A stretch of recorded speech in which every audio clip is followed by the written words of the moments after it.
káàbọ̀ sórí ìkànnì wẹ́ fún ọbọ̀lẹ̀ fún dáadáa fídíò tó ń ṣó lẹ́gbẹ̀ẹ́ wa a sì máa pílẹ̀ fún ẹ̀wọ̀ inú fídíò tẹ́ ń wó lẹ́gbẹ̀ẹ́ wa ẹ fún àkọ́ kẹfìdílé àbí kẹfìdílé nǹkan kẹ máa bá a ká lọ bọ́ itú pẹ́ẹ́pẹ́ àṣírí nínú fídíò tẹ́ ń wó lẹ́gbẹ̀ẹ́ wa ẹ wò ó tó bá yẹ pé ìgbà àkọ́kọ́ rí tẹ̀ ń darapọ̀ mọ́ kọ́ni ẹ bá wa subscribe kẹ like kẹ comment kẹ share ẹ lè máa jẹ́ àǹfààní kọ́ńtẹ́ǹtì nígbàkúgbà lórí ìkó ìtàbá filẹ̀ tẹ̀ ẹ lè máa fi ṣọgbọ́n ìmọ̀ àti ẹ wò ó láì fòpá pọ̀lọpọ̀lọ péjọ fídíò náà rèé ẹ̀ka sojú abẹ́ ń kó.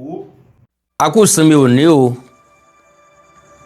ìsinmi aláyọ̀ ló máa jẹ́ fún gbogbo aláṣẹ Èdùmàrè.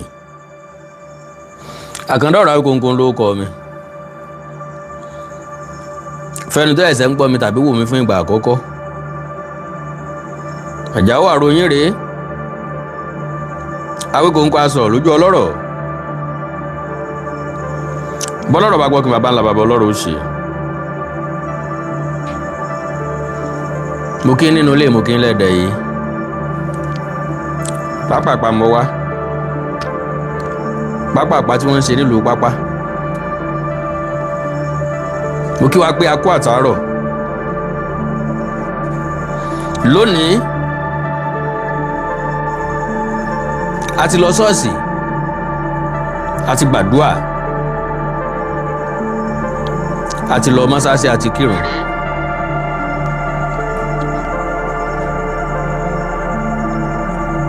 a ti lọ mọ́sáàsì a ti kírun.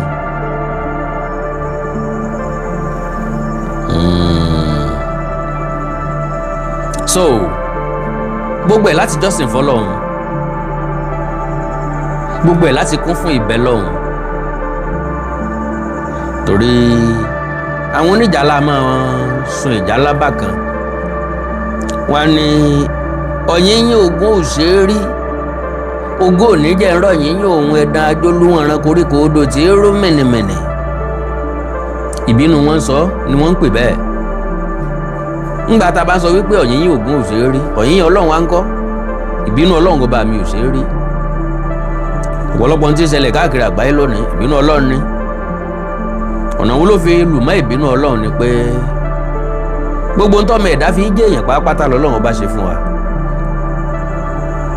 orí pípé ọpọlọ pípé àlàáfíà ìmọ̀ ìjìnlẹ̀ lórí oríṣiríṣi nǹkan tó lè sọmọ aráyé lóore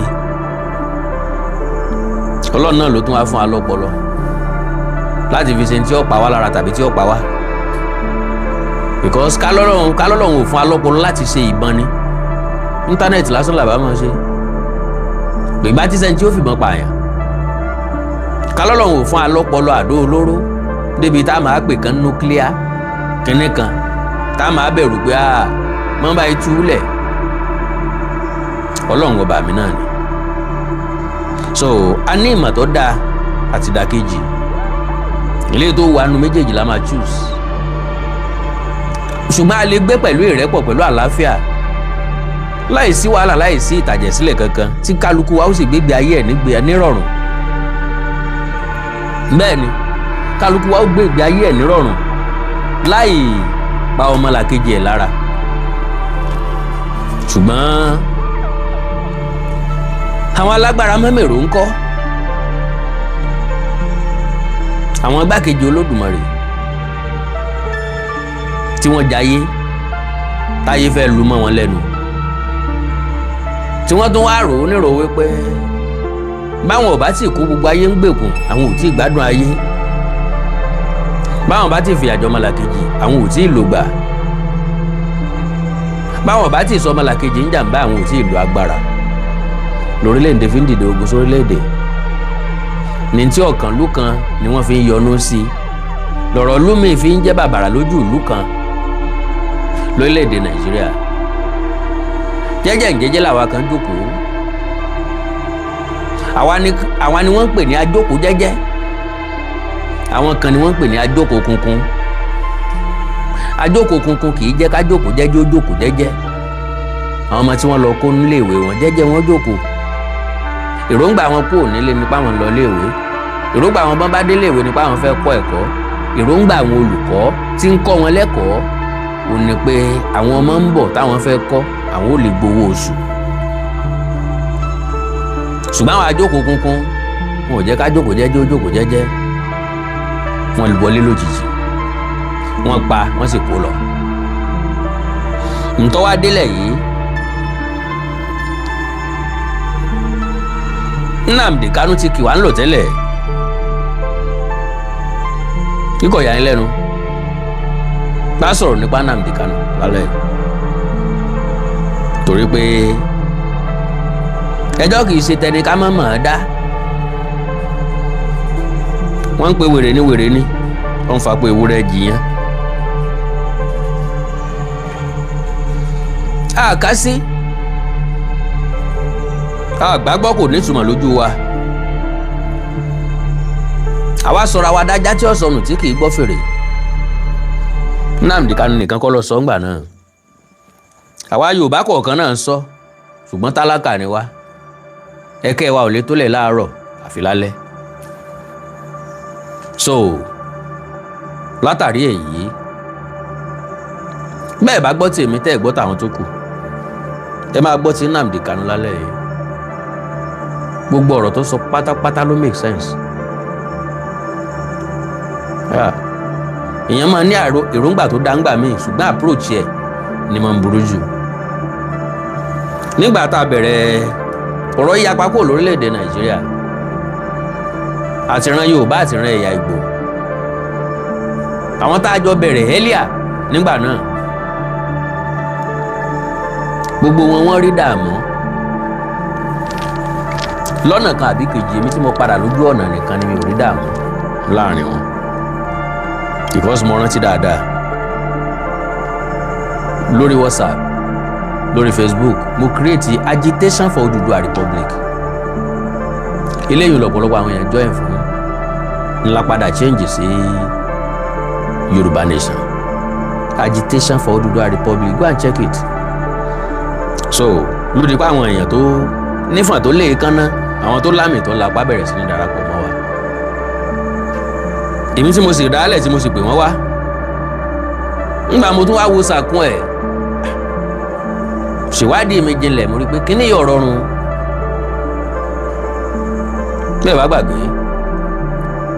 nínú àwa tá a kálà yìí kíní ọ̀ngbà náà Adéyínká grandson bẹ́ẹ̀ Nnamdi Kanu olóyè Sunday Adéyẹmọ Ìgbòho tẹ́ ẹ̀ bá yára gbàgbé ọ̀rọ̀ o ẹ mọ̀ pàwọ́ tá a jọ ń pariwo ẹ̀ nígbà náà nìyẹn wọ́n connect mi má Adéyínká grandson nígbà yẹn pé idea wa papọ̀ ṣùgbọ́n gbà tí mo fíw Adéyínká grandson mo ṣàkíyèsí pé máàlù yẹn nífẹ̀ẹ́ ìran rẹ̀ gan ó nífẹ̀ẹ́ ìran Yorùbá gan ó dẹ̀ fẹ́ràn Aṣíwájú Bọ́lá Ahmed Tinubu bó tiẹ̀ jẹ́ pé condition nísìn mi ń bọ́ ń lọ ń bọ̀ Adéyínká grandson ó jẹ́ nǹkan tó fún mi ní kò rẹni níjànú díẹ̀ nítorí ọ̀rọ̀ Yorùbá pé ẹnu tí wọ́n fi ń padé gún náà ni wọ́n fi padé Ògún ọ̀rọ̀ Yorùbá kì í pẹ́ di máa jó lọ́mọ ń wẹ̀yìn rẹ̀ ọmọ ọlọ́mọ wọn fìpá jí ọmọ ọlọ́mọ ni wọ́n ránṣẹ́ dé tòrótòró God bless you sir God bless you mẹ́ káàbọ̀ o God bless you sir. So mo rí pé approach Adéyínká ó lágbára ju tọ̀dọ̀ mi lọ ọ̀nà wo ni tí ẹ fi lágbára ni pé n tó ń tẹnu mọ́ ni pé kájú àdó olóró sí Tinker Island kájú àdó olóró sí International Airport kájú àdó olóró sí ibi báyìí ibi báyìí ibi báyìí ǹjẹ́ torí kí ni ó ní ká lè lé àwọn ẹ̀yà míì kúrò nílẹ̀ wa èmi wá ní òdìgbà tá a bá dáná sun àwọn nǹkan yìí torí pé a máa dùn ún dáná sun àti kọ́ padà yóò nira wọ́n la lówó tá a lè fi kọ́ padà màá rò pé àìdíà yẹn ni yóò bá tọ̀dọ̀ mi àìdíà tèmi ni pé Yorùbá nation is very very possible if we can take a legal way normal approach a lè lọ lọ́nà referendum létà la tó mọ̀ wípé àwọn tó wà nípò òṣèlú ò ní fààyè referendum sílẹ̀ and again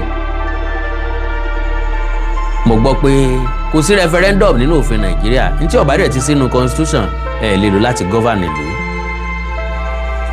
gbogbo nǹkan ló ní bọ́n ṣe rìn ín ṣùgbọ́n àwọn tá a jọ láwọn èròǹgbà yìí lọ́kàn ọ̀nà tìpátìkúùkù làwọn mọ̀ wọn ò sì mọ̀ pọ́gbọ́n jágbára lọ.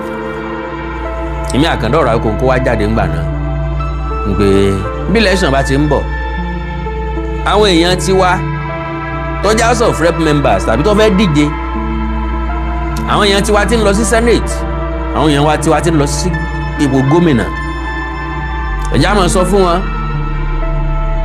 bí bẹ́ẹ̀ bá débẹ̀ ẹ make motion láti add referendum sínú òfin pé tí gbogbo àwọn asòfin wa nílẹ̀ Yorùbá nílẹ̀ Káàárọ̀ Oòjíire pẹ̀lú àwọn akẹgbẹ́ wa láti South East South South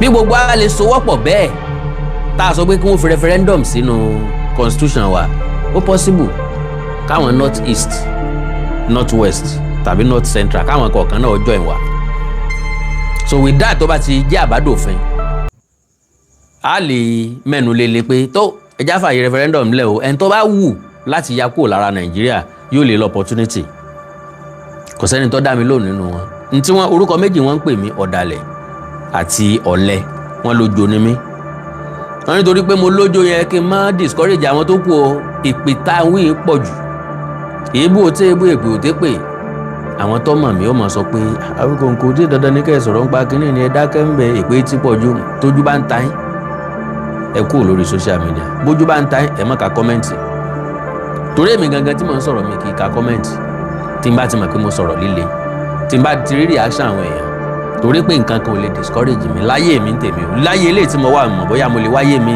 tí nǹkan kan máa discourage mi so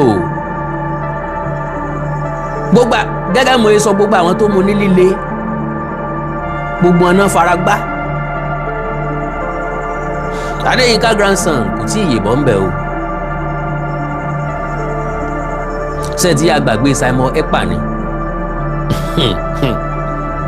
ẹ tètè mọ́ ń gbàgbé nǹkan o ó wà nínú ọgbà ẹ̀wọ̀n ní Finland lónìí orí ọ̀rọ̀ separation náà ni Nnamdi Kanu wà nínú ọgbà ẹ̀wọ̀n ní Sokoto orí ọ̀rọ̀ separation náà ni olóyè Sunday Adéṣọ́ ọmọ Aládékun Adéyẹmọ Ìgbòho wọ́n kọlù ilé ẹ̀ ní July 21st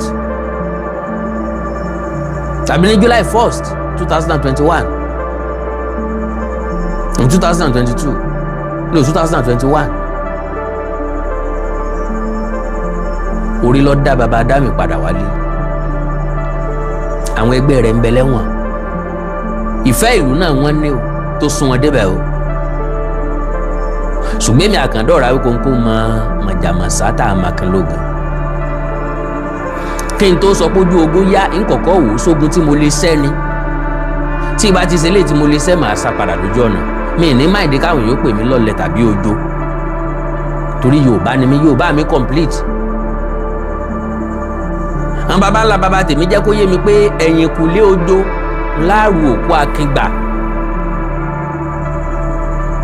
ẹ̀yìn kùlé ojo ńláàrú òkú akíngbà ṣe Yorùbá yẹn yé nígbà táwọn kan bá ń pin náà tán bá ń pilẹ̀ ìjàngbọ̀n tán ń kádàjọ tán ń kó bán jọ nígbà àdàrú ni tí wọ́n bá mẹ̀lẹ́ ń bẹ̀ tó ọlọ́ èmi ọlọ́ o ọ̀ tẹ́lẹ̀ wá ọ̀lẹ́ ni ọ́ ọ̀lẹ́ ni ọ́ àwọn tó lọ tó bá fara gbọgbẹ́ ojú ẹ̀ náà ni wọ́n ti máa gbé wọn kọjá pé ẹ̀yẹn tó lọ ní ìsìn náà wọ́n kọjá ń bì tí wọ́n sì láwọn lọ àtọ́lọ̀ lónìí mọ́tẹ̀lé wọn nbẹ gbọ́ngbà tí mo sọ ilé ìtọ́sẹ̀lẹ̀ lọ́wọ́ tó PC táwọn palace boy tí wọ́n rọ̀mọ́ bò wọ́n lọ́dún náà lọ́hùn pówó ọkọ̀ ni ọ̀jẹ̀ ń lọ ojú ni mígbà náà ìbá ti mẹni tí ń jẹ́ Àkàndá Ọ̀rọ̀ Awíkonko lónìí Nnamdi Kanu ní èrò tó dáa approach líle lónìí èmi study Nàìjíríà mo rí pé approach líle ò lè mú nǹkan gidi jáde yóò sọ ọ̀yàn sẹ́wọ̀n ni yóò fi yàn pamọ́ forever ló jẹ́ kí n reverse back òye ilé ayé ló gbọ́dọ̀ kọ́kọ́ yé èèyàn torí egun tó bá pidán mọ níwọ̀n ní pidán pẹ́ òye yé mi Àkàndá Ọ̀rọ̀ Awíkonko mo mọ̀ gbà láti búyàn mo mọ̀ gbà láti sẹ́ra ró mo dẹ̀ mọ̀ bá ń ṣe ń búyàn gbogbo àwọn tí ń búyàn lónìí wọ́n lè má lórí ọ̀fẹ́ àti búyàn tó mi torí mo mọ bí tá a ti búyàn ti fi dóyàn ti fi wọ̀yàn lára mo tún wá mọ̀ ìgbà téèyàn máa ń sẹ́nu ró tí máa ń mẹ́nu kú tí máa ń dánu dúró. So mo rí pé ọ̀rọ̀ Nàìjíríà kò sẹ́ni tí ò wù pé ká yapa kú o kò sọ́mọ Yorùbá ọmọ káàrọ̀ òjìrè tí ò wù pé ká dòmìnira ara wa ká dá dúró lọ́tọ̀ oríṣiríṣi nǹkan ló fi wù wá bẹ́ẹ̀ torí pé a ní nǹkan àlùmọ́nì tó lè sustain wa nílẹ̀ káàrọ̀ òjìrè alówó a tún ní owó tó ju owó lọ tí wọ́n ń pè ní ìmọ̀ aláwọn èèyàn pàtàkì name it orílẹ̀-èdè wo ni ọ̀sọ́mọ Yorùbá tó lámì tó lápá sọ lamẹ́ríkà sọ ní London every country tó wà lágbàáyé tí wọ́n nítumọ̀ o sọ ní Switzerland lórí education ni lórí science ni lórí law ni lórí technology ni sọ bí tí o ti sọ ọmọ Yorùbá ọmọ káàrọ̀ òjìrè ń bẹ so a ní resources àti resources owó àti resources èèyàn we have it all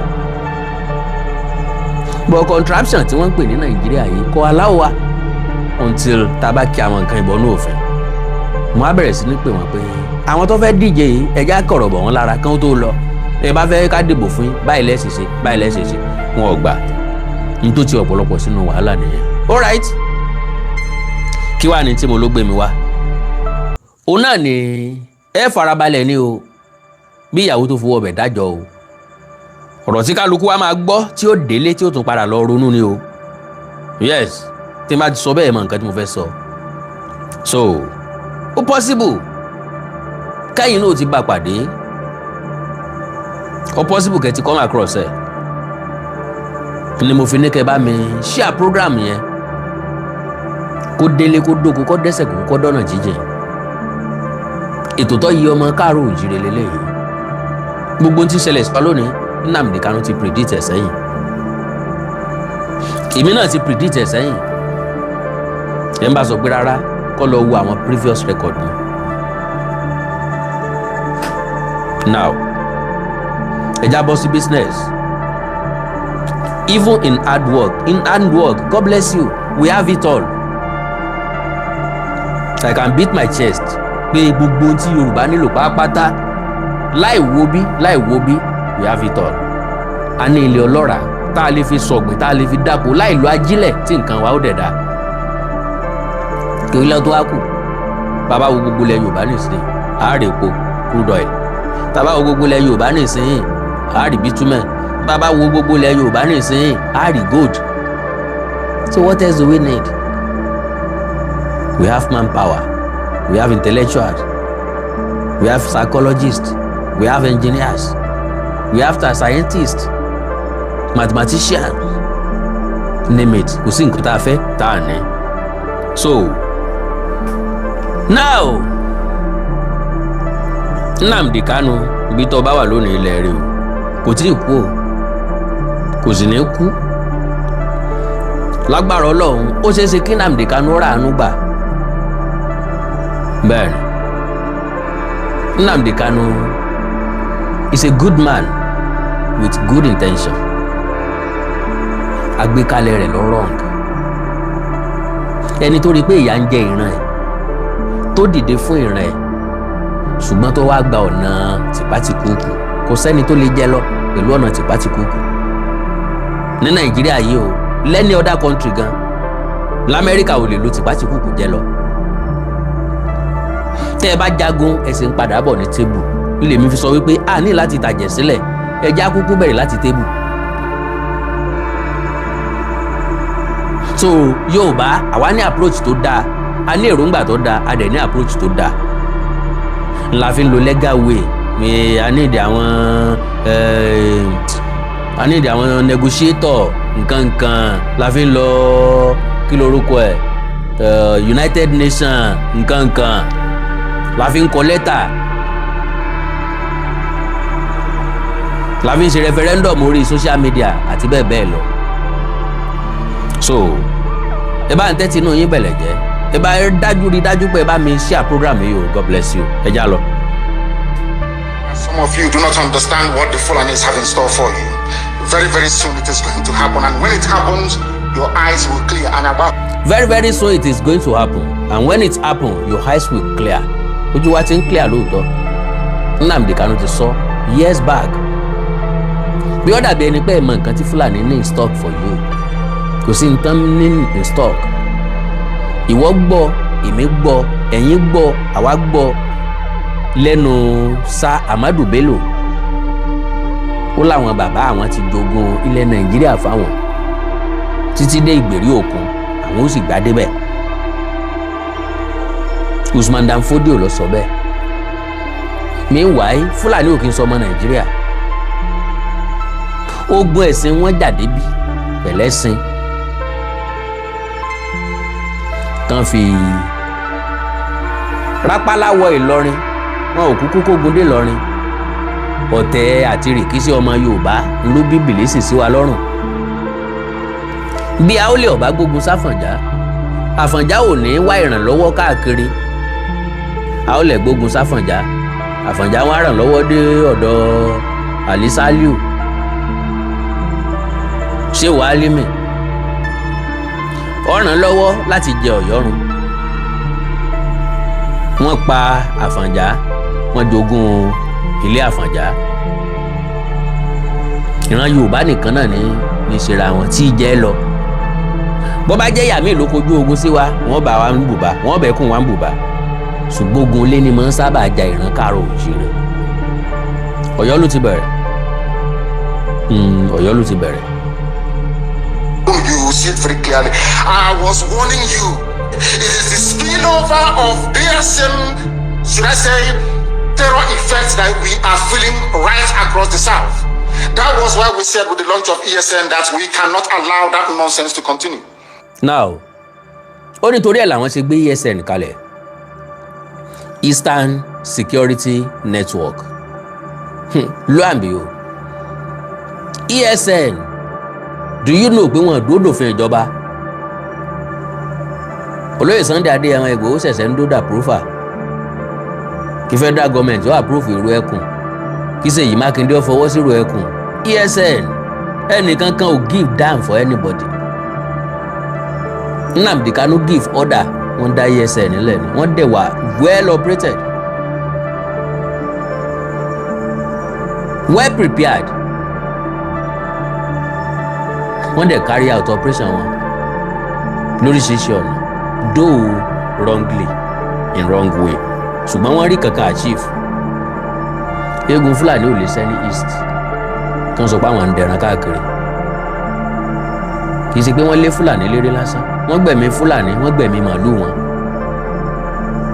Òòrí ńgbà tí wọ́n kọjú ìbọn sí màálù, tí wọ́n bẹ̀rẹ̀ sí pa màálù lọ pa màálù bọ̀, tí ẹwọ́ gan tó ní màálù gan ara jẹ́ ọ̀tá ọ́. Màálù tó bá gbé ìkì ìbọn kan lọ, wọ́n tún fún mi. Wọ́n dìde fèsì, wọ́n pa màálù rọ rẹpẹtẹ lọ́tún lósì. Òun ò ní jẹ́ wọn sinmi ń bẹ̀. So wọ́n rí yẹn achieve. Ìbẹ̀rù ọ̀jẹ́ káwọ́ rí achieve ní South West. Ọjọ́ yẹn làwọn Fúlàní ń rí o, tí wọ́n fi ń wò pé káwọn tó wọlé sí wa lára dáadáa bó ṣe wú àwọn. They know they are not going to make any headway in the East. They have turned their attention to the West. Ọgbọ́n dáadáa, wọ́n ti mọ̀ pé àwọn ò lè jẹ lọ ní East 100%. They can never succeed in eastern part of this country. Fulani can never succeed. But in South West, wọ́n ti wọlé sí wa lára gan-an. To the extent pé a rí àwọn olówó ọlọ́lá wa tí wọ́n ń ra màálù sí wọn lábẹ́ kan bá wọn sìn. A rí àwọn olówó ọlọ́lá wa tí wọ́n ń gbà wọ́n gẹ́gẹ́ bí gate man kí wọ́n máa ṣọ́ ẹnu ọ̀nà wọn. So gbogbo àwọn nǹkan yìí Fúlàní ti wọlé sáwà lára, wọn ò rí East lọ mọ́, West ni wọ́n dorí kọ. Nnamdi Kanu ti sọ sẹ́yìn kó ẹsẹ̀ sọ nísìnyí. Ó wá dàbí ẹni pé àgbọ̀ngbà náà, ṣùgbọ́n tó sọ ti wá ń rí bẹ́ẹ̀ nísìnyí. They are forcibly occupying their land and telling them that they cannot do anything about it. They are forcibly occupying our land and telling us that we cannot do anything. 100%. Bí ó bá jẹ́ bẹ́ẹ̀ ni wọ́n ní wẹ̀sí ẹ̀lẹ̀ kan kó ọmọ 39 tísà méje kí wọ́n kó wọn wọnú igbó lọ kán ní a máa mú $1 billion wá kí wọ́n máa fún condition kí wọ́n máa jíyàn gbé káàkiri ilẹ̀ káàárọ̀ òjíire lónìí bí òun wọn ni wọ́n ń wọ̀ tàwọn ti Jẹ̀bú Òde ní kí ló ṣubú tàwọn wọn náà jíyàn méjì péré gbé ní Jẹ̀bú Òde wọ́n dẹ̀ gba $70 million lọ́wọ́ ẹnìkan wọ́n gba $200 million lọ́wọ́ ẹnìkan that is $270 million from just 2 people or 2 segments of people bóyá ẹnìkan bóyá àwọn ẹgbẹ́ kan àwọn gúrùpù kan ni wọ́n kú náà fi $200 million béèlì wọn. n tó mú tẹ́ fi san ẹ máa retí wọn ó jí mi gbé. wọ́n sọ the lucrative business ní south west ndó lẹ́tún ti gbọ́ pé wọ́n jiyàn gbé ní south east oníṣàngó mògì ẹni tó lè wà dànù. Yorùbá ní tẹ́ni tá a gbọ́wọ́lé lórí ọ̀bá gbìyànjú àti dìde ẹ ń gbọ́wọ́lé ní lórí òní gbìyànjú àti pẹ́sẹ̀ dà. ọ̀dọ̀bálẹ̀ ọlọ́ fẹ́ kí àbúrò dáadé ẹ̀ àbẹ́gbọ̀n dáadé ẹ̀ máa gbé àǹlẹ́ o yẹ̀rọ ọ̀kan ọlálọ́mí ọmọ abísújó kọ̀ ọ́ wà ń bẹ̀. ṣùgbọ́n wá sọ pé sòójì dáadáa ó ṣoríire o tó pẹ́sẹ̀ dà ìwọ náà láǹfààní àti dìde. bẹ́ni tó gbọ́wọ́lé ní lórí ọ̀bá gbìyànjú bẹ́ni tá a gbọ́wọ́lé lórí ọ̀bá gbìyànjú àti dìde ẹ ń gbọ́wọ́lé ní lórí òní gbìyànjú àti pẹ́sẹ̀ dà. níbi wọ́n ti ń kí ọ tó o bá dúró wọ́n máa sọ̀rọ̀ lọ ni ṣùgbọ́n tó o ṣe bí ẹni pójú ń kàn ọ àbó ní nǹkan tó o fẹ́ ṣe fúnra lára wọn panu mọ́ ń fúnra lára wọn pẹ̀sẹ̀ dàbí wọ́n dúró sí. so gẹ́gẹ́ bẹ́ẹ̀ lọ̀rọ̀ Yorùbá àti Fúlàní ní ti ṣubú tẹ̀wánu ẹ gbọ́rọ̀ lẹ́nu Nnamdi Kanu. A whole presidency in a country openly and brazenly supporting terrorists. All of you watching and listening all over the world, you know that Miyetti Allah is a terrorist organization. You know that they have failed. Èmi àtẹ̀yìn mà lóòótọ́ pé Miyetti Allah ikọ̀ afẹ̀míṣòfò ni wọ́n. Ajagunfẹ̀yìntì Muhammadu Buhari sọ gbangba ìwọ gbọ́ èmi gbọ́ ẹ̀yin gbọ́ àwa gbọ́ ń pé kí wọ́n má pa Fúlàní kí wọ́n jẹ́ káwọn negotiate pẹ̀lú wọn kí Buhari ó tó jẹ president. Nàìjíríà wọn ń gbàgbàkúgbà o especially with the Yorùbás a sì gọ̀ ọgbọ́n àgbọ́njù ọgbọ́n wa tó máa ń pọ̀ lọ́gbọ́n wa lára ni kí Buhari ó tó jẹ president wọ́n ní káwọn Jonathan ní káwọn Boko Haram kí wọ́n jẹ́ kárọ̀ ní wálé kó ní kò yóò sinmi ogun lílọ wọ́n ní táwọn bá fẹ́ negotiate Buhari ni kó gbẹnu àwọn sọ̀rọ̀ ó ti túmọ̀ sí pé Buhari ní link pẹ̀lú wọn kí ló yẹ tán ọ̀dárúkọ mi kí ló yẹ tán ọ̀dárúkọ Ṣèyí Mákindé nígbà tí ìmọ̀ ibi tán wà tí Ṣèyí Mákindé ọmọ ibi tán wà bó ni ó ṣe bó náà fẹ́ sọ pé kó wá gbẹnu àwọn sọ̀rọ̀ wọ́n sọ categorically pé Buhari ni kí wọ́n rán wá Buhari ni kó gbẹnu àwọn sọ̀rọ̀ ntí Buhari bá ti sọ ń làwọn sọ but we still made him the president ó lọ ọdún mẹ́rin wasted ó lọ ọdún mẹ́rin mi wasted ikún létí kò gbọ́ràn kò gbọ́ nǹkan kan aṣágbé orí àga ń bẹ̀ fún dídí ọdún mẹ́jọ àwọn ará bí wá ń jayé alábàtà lódìdí ọdún mẹ́jọ Buhari wọ́n ti gbilẹ̀ wọ́n ti ta kàn Tinubu wá dé nísìnyí àwa fẹ́ lé wọn níbo la fẹ́ lé wọn lọ bó la ṣe fẹ́ lé wọn ọ̀nà wo la gbà lé wọn ọ̀dọ̀ owó èmi yín. I've said that Benue State is theirs for the taking as a spoil of war. Now àwọn Miyetti Allah wọ́n nípínlẹ̀ Benue táwọn ni o àwọn ó sì gbàbẹ̀ àwọn Boko àwọn ti gba àwọn ìlú ní Borno wọ́n ti rí àṣẹ àwọn bẹ̀ pé àwọn ti jagun gba bí o àwọn làwọn sì ní gbogbo amọ́wọ́lẹ́rán ntànsọ́ngbà náà ni pé Gàmbàrí pa Fúlàní kò sẹ́jọ́ ń bẹ̀ ìran kan náà níjọ́ ń bára wọn jà ní ìsín Gàmbàrí ti wá pa àbí Fúlàní ti wá pa Yorùbá ẹjọ́ ti wá wà ń bẹ̀. All of you are aware of it. You know what they are doing. Anywhere you have Fulani headsmen, terrorists for that matter, they tell you, oh, they are pastoralists. ńgbà tá a bá ń sọ̀rọ̀ Fúlàní táwọn èèyàn bá sọ pé ẹran ni wọ́n ń dà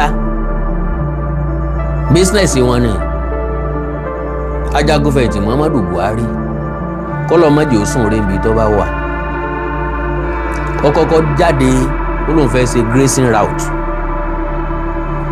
that means a fi àwọn àyè lẹ́nu rìsáàfù wa táwọn Fúlàní tó jẹ́ pé ojú ọ̀nà tí wọ́n mọ̀ dá màálù gbà nù.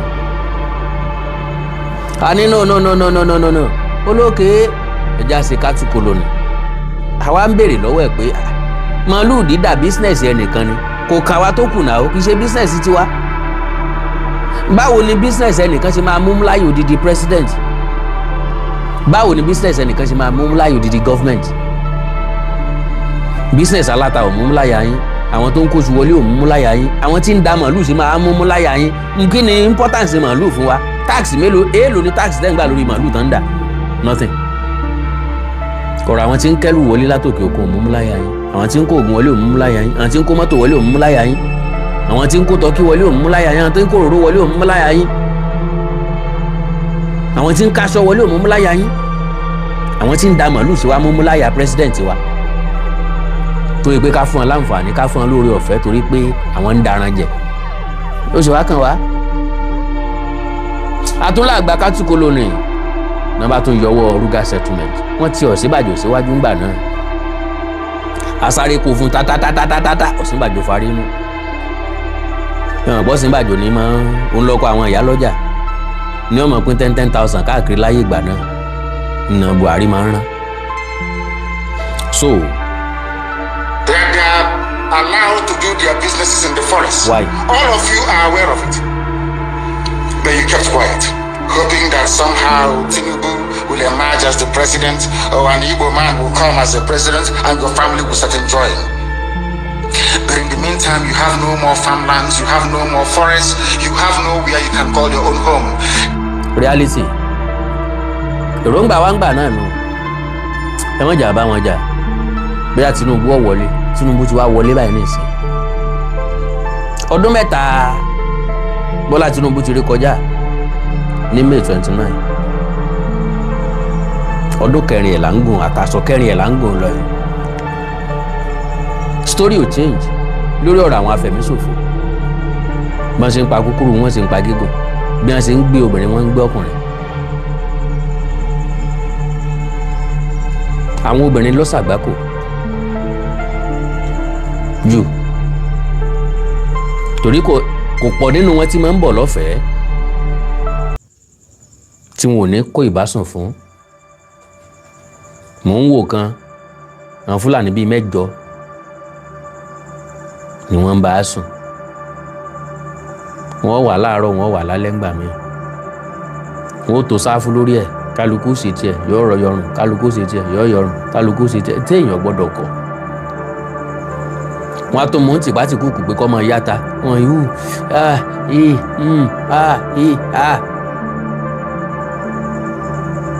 the only solution ni pé ká flush gbogbo àwọn wèrè jáde kúrò nínú igbó wa. bíjọba bá sọ pé orí àwọn burú, àwọn ọmọ nǹkan táwọn lè ṣe. wọn ò wá rí drone rà lágbàáyé tó lè detect ibi tán wà, tó lè kùn wọ́n lórun, tá a fi lè rí wọn kó bí ọmọ yìí ní tàbí tá a fi clear àwọn tán. ọgbọ́n tí wọ́n lò fún ní tí wọ́n ṣe fún Baṣọ̀run Gáà lóye kán ṣe fóònù náà. gbogbo àwọn ọ̀ràn Baṣọ̀run Gáà wọ́n pa wọ́n rẹ́ pẹ̀lú ẹ̀. wọn ò jẹ́ kí wọ́n escape. ran àwọn ìwọ̀n bá àwọn tó dọ́gbọ́n sá kúrò nílùú sá lọ síbòmíì tán fẹ̀yìn pọn lọ. wọn ò tó bẹ̀ láti proud pọ̀ ọmọ Baṣọ̀run Gáà làwọn nìsín. ńlá fi gbé bọ́ láyà òṣìkà bọ́ rántí kú Gáà òṣòótọ́. Same stupidity exhibited by Hausa peasants that enabled Fulani to take Sokoto from them, that enabled Fulani to take Katsina from them, that enabled Fulani to take even Kano from them. Every Hausa land is occupied either by a Fulani emir or a Fulani governor. Some of ọgbọ́n nǹkan tí Nnamdi Kanu sọ, ó ní àṣìṣe táwọn Haúsá ṣe nílẹ̀ wọn tí Fúlàní fi gba gbogbo ilẹ̀ wọn. reality dẹ̀ ni bọ̀ bá any state ní north lónìí tán bá ti rí wàhálà Fúlàní herdsmen, Fúlàní ní ìjọba lórí wọn, Fúlàní ní ìṣèjọba lórí wọn. àwọn Haúsá gangan ò ní sèé mọ́, ní tó ku Haúsá kù ní èdè wọn, kò sí nǹkan kan tó kù wọn kù mọ́. ọmọgbọ́n tán Fúlàní dá tẹ́lẹ̀tẹ́lẹ̀ lákọ̀ọ́kọ́ àkọ́kọ́ sọ wípé Haúsá Fúlàní ń gbọ́ ya wọn ju Haúsá kù ń bẹ̀ wọ́n ní Fúlàní làwọn. wọ́n bẹ̀rẹ̀ sí ní dáhùn fúlàní pé fúlàní làwọn àwọn òkìsà haúsá àwọn aláwùsá yàtọ̀ fúlàní lèmi o àmì fúlàní mà. ojú wọn wà south west wọ́n fẹ́ wá gbalẹ̀ yín o. You don't want to reason, you don't ever learn that the main aim of Fulani is to conquer your land and enslave you. Look at Hausa people today. As I wrote yesterday, they are worse than a discarded tissue paper. They are worth nothing. Only their language is what is relevant in their lives. Everything else is lost. All of you are repeating the exact same mistakes that the Hausas made. This guy is making a lot of sense. But we never listen. Náà la tó ń play yìí tẹ́ tó ń gbọ́ ìwé ẹni tí ò tí ì gbọ́ tẹ́lẹ̀ sí ń gbọ́ báyìí. Bó a kàn máa gbọ́n tí ẹ sáwọ́ awé kóńkó jàre hàn ọmọ ọlọ́mọ kọ́ńtẹ́ǹtì ní wá. Bá ṣe mọ ọ̀ràn fàtìrì tí kò lélẹ̀. Ẹni tí ọgbọ́ gbọ́ àwa tá à ní gbọ́ ò ní gbọ́. Torí tálíkà ni àìsè pásítọ̀ káládébóyè ní mínísìn wọn á jáde mọ sọ bẹ́ẹ̀ òwe máa papa is talking dáàdì o dáàdì jí o agbọ́dọ̀ sí wọn lẹ́nu. ṣùgbọ́n torí páwé kóńkó kì í ṣe adébóyè mi ṣe oyèdépò mi sọ̀yà kìlọ̀ ẹni gbọ́rọ̀ sí mi lẹ́nu ẹni gbọ́ nǹkan tí n bá sọ ọ̀rọ̀ mi ò ní nítumọ̀. That is why they are in trouble and that is why they can never ever come out of it. Haúsá ò lè jáde kúrò nínú wàhálà tán wà mọ́. Inú wàhálà náà ni ìran Yorùbá ti wá kó sí báyìí. Ìbẹ̀rù bójó àwọn skul tó bá wà nítòsí igbó ẹ sọ pé kán kọ́ ọmọ wọn kó ń bẹ́ẹ̀ ń bolẹ̀ fẹ́ kán kọ́ ọmọ wọn lọ. ń bọ́ jẹ́ pé ibi tíṣẹ́ bàbá fì sínú ibi tíṣẹ́ màmá fì sínú ibi tọ́nà àti jẹ wọ́n wà nìyẹn. Bẹ́ẹ̀ bá ní kí wọ́n kọ́ ọmọ kó ń bẹ́ẹ̀ kán kọ́ ọmọ wá sí gbòòrò ta ni ó bá wọn bójú táwọn ọmọ wọn ń gbòòrò. Ẹ̀yin lè bá wọn fún wọn lóúnjẹ ẹ̀yin lè bá wọn sanwó skul àwọn ẹ̀yin lè bá wọn mú àwẹ̀ fún wọn lójoojúmọ́. Tọ́ra àwọn ọmọ tán kó òun o yóò ti dábẹ̀rù sí ọ̀pọ̀lọpọ̀ iléèwé tí ń bẹ lẹ́yìn ìgbèríko ó ti dábẹ̀rù sí wọn lára. Nǹkan ẹyọ kan tó wù mí tí ìran Yorùbá ò bá ṣe ṣùgbọ́n tí wọn ò ṣe ò ní pé níbi ọjọ́ bíi mélòó kan ká tó dé wíkẹ̀ndì tá a wà yìí àwọn iléèwé ní ìpínlẹ̀ Ọ̀yọ́ wọ́n tilẹ̀kùn àwọn olùkọ́ iléèwé wọ́n protest lórí àwọn ọmọ tán jí gbé yìí.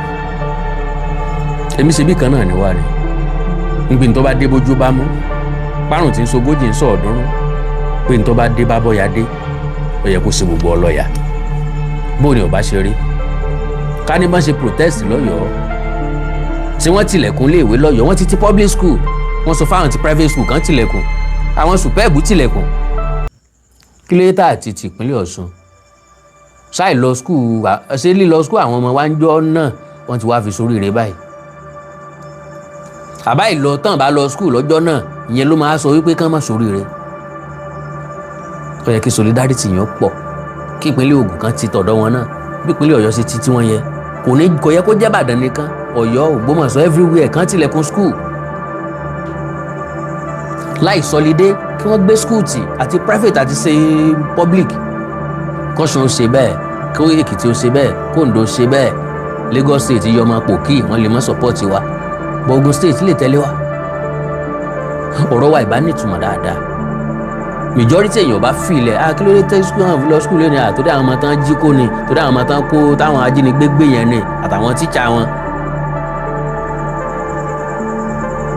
bọ̀ Yorùbá Ọlọ́run ṣàánú gbogbo wa Jésù Olúwa wa àmín o.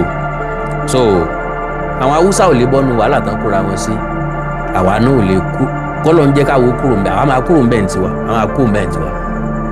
Lóòótọ́ mọ̀ ń pẹ́ ká tó gbégbèsè ṣùgbọ́n tá a bá ti gbégbèsè àti dé nìyẹn. All suffering from what I would an advanced version of the Stockholm syndrome.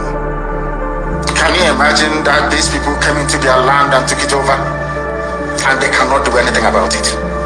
Hausa is gone. It took Fulani very many years before they came out of their shell to say we are Fulani. Remember before, many years ago, they said we are Hausa Fulani. We are Hausa Fulani. Because that time, their subjugation of the Hausa race hasn't been completed. Now they have completed it. Have they not completed it? Then what is happening right now? I ask you what is happening now. Fulani have now come out to tell you we are Fulani people. Is that not what they are saying now? They are not telling you we are Fulani. No more Hausa Fulani. What does that tell you? That the Hausa race no longer exists. Do you want the same thing to happen to you?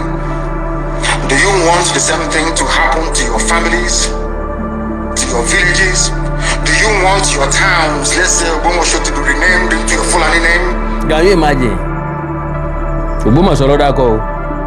Ògbómọ̀ṣọ́ náà ni wàhálà tí ń ṣẹlẹ̀ sí wọn ní ìsẹ̀yìn. Is this not a prophecy? Ọ̀pọ̀lọpọ̀ ìlú nípínlẹ̀ Kwara wọ́n sá kúrò nínú ìlú wọn, ṣé kò sọ bẹ́ẹ̀? Bó sì sọ lóye sọ yẹn. Báyìí tó jó Ògbómọ̀ṣọ́ ló dákọ̀. Ògbómọ̀ṣọ́ náà wàhálà ti bẹ̀rẹ̀ yìí. Ògbómọ̀ṣọ́ náà làwọn èèyàn ti máa ń pè ara wọn Fúlàní kan wọ́n tó bíi 200 wọ́n ń wọnú igbó lọ lÓgbómọ̀ṣọ́. Ògbómọ̀ṣọ́ yìí ni. Do you want Onitsha to answer a Fulani name? Forget all the nonsense about unity of Nigeria. All they are uniting against is your common interest. Unless you prefer epileptic power supply, unless you prepare to live your whole life without running water, unless you want to live in abject poverty and deprivation, your only alternative is a revolution. Let nobody discourage you. All the countries of the world doing very, very well, they all went through a revolution. You must go through it. If you don't go through it, you can never ever survive. Ẹ̀rù revolution yìí ni mò ń bà wá. Àìfẹ́ revolution, ẹ̀rù mò ń bà wá ni. Okay, you mentioned Oyo too. As simple as that. This very day, we are making it known to the whole world that the Muslim extremist dictatorship masquerading as a secular democratic government must be demolished. It must be demolished for you. Muslim extremists. Wọ́n ti pọ̀ nílẹ̀ Yorùbá gan-an, àwọn náà ń béèrè sàríà wọn. Bí ẹni pé sàríà ni ó móríire báwọn èèyàn wọn. Ẹ̀ ń fẹ́ òfin nígbà tí ò sí ànító àtàníṣẹ́kù. Ẹ̀ ń fẹ́ òfin nígbà tí ò sóúnjẹ táwọn èèyàn máa jẹ. Ẹ̀ ń compare Saudi Arabia tébi ò lè pa wọ́n. Survive. They have to be demolished. If you do not demolish them, your lives will end very, very miserably. I assure you. I assure you. The zoo is on its knees. Everybody. The zoo is on its knees. Nàìjíríà ló ń bá wí o. Orí ìkúnlẹ̀ ní Nàìjíríà wà. Tẹ́ bá dẹ̀ lè prove me wrong pé kì í sórí ìkúnlẹ̀ Nàìjíríà wà. Wọ́n kó èèyàn lójú wa, wọ́n kó àwọn ọmọ lójú wa. Fúlàní wá ń fún odidi state ní condition. Are we not on our knees? Àwọn àyọ̀ ọlọ́mọ wa ń pariwo. Ẹ dákun ẹ ṣàánú wa o, ẹ fún ọ ní nǹkan bá fẹ́ gbà o. Àwọn ò mọ implication tí ń bẹ ńlẹ̀.